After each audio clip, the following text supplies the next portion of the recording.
Kau nak tambah apa? Dah lah ini. Tapi roti baru juga. Roti baru. Roti baru aja lah. Video Berarti dia ada kayu. Ya kalau gini lo tu aja mau merasakan lo. Iya banyak kapukin. Jadi ayat kan esok tu dah. Pasang lah. Itu tanya nak kat TV berapa? Bola biar tak? Aku rabi agen kita Fajar. Iya. Asal cari balik.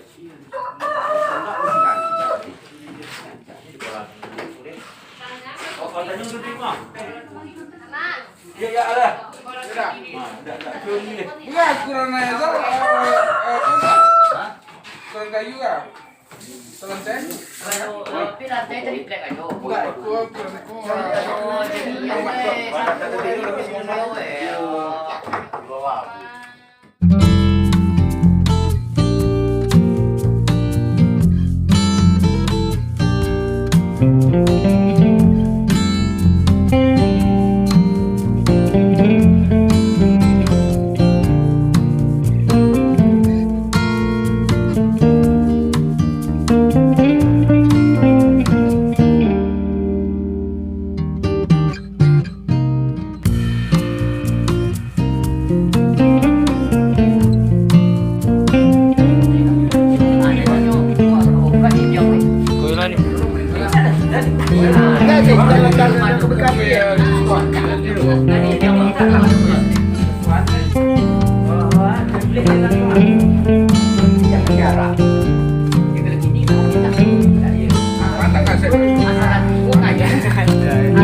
Siapa tamu? Cok lihat lah mana nampak. Agak contoh lah. Akan dulu.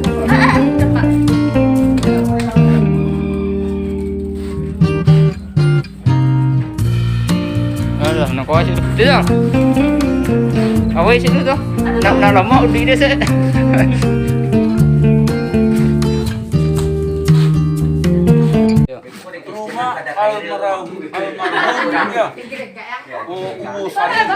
Sani dan keturunannya melalui Datuk Tamaraju ya. Ya.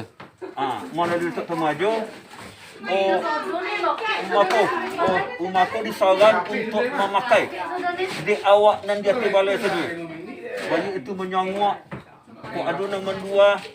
Ada untuk pertemuan adat, yasinan urusan untuk pengajian agama pakai selain di rumah aku pakai tadi. Satu kalau lantai ko awak mencari. Jauh-jauh deh. Kalau ada Rizal kita agen ninyo untuk kita beli minyak ninyo bakal ya Ramel ya. Iko nanti kita lantai balik ya. Bola selesai di lantai Ramel. Abang Sansu memang kita peluk. Okok dindiam mencat ya. Sehingga kita lestarikan rumah gadang itu balik. Jadi di Kampung Tanjung Anti Balai ada kita lestarikan balik ya Ramel ya. Itu informasi sampai. Iko menyumbang kerelaan aja. Tidak dipasuk ya. Iya. Pelestarian apa untuk rumah gadang Anti Balai. Kepunyaan almarhum Ulu Sani melalui ahli waris saya. Ahli waris saya itu lagi deh. Itu lah diperuntukkan untuk bagian mani ya. Mani.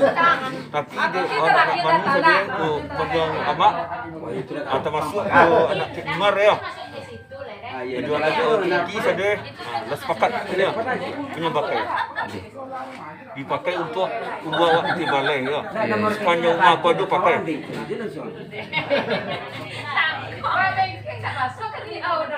Cuba orang sebar ke awak di balai ya. Ya, di balai mak. Ke Awak dan tuan tua di balai. Ya, grup WA di balai Kalau dulu tu tak ada ya. Ya.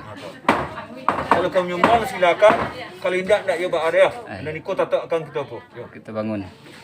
Dan awak sebagai ahli waris di Usani. Baju apa sih aku? Laki nama Sireni, Jen, CL, Nidas ya. Di it. Aisyah Nena itu adik ya. Tapi kau kita saran balik untuk pakai bersama-sama ya. Kain-kain unik ya deh. Gambar.